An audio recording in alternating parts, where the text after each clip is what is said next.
Hey streamers, and welcome back to WP Streams YouTube channel.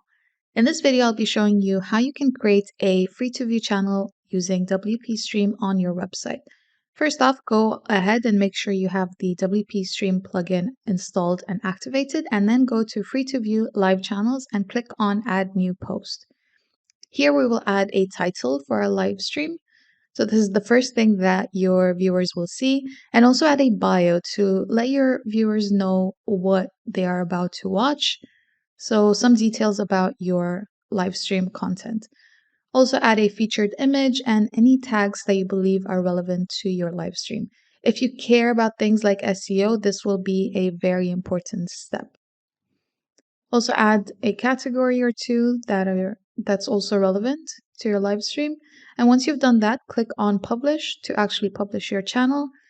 And that is basically it. We can go to view channel to see how your viewers will see your live stream. As you can see, the title is here, the dates, your name, tags, and your bio. The next thing would be to go live, but I will show you that in another video. Make sure to like, comment, and subscribe, and hit that notification bell so that you'll be notified when we release that video. Bye!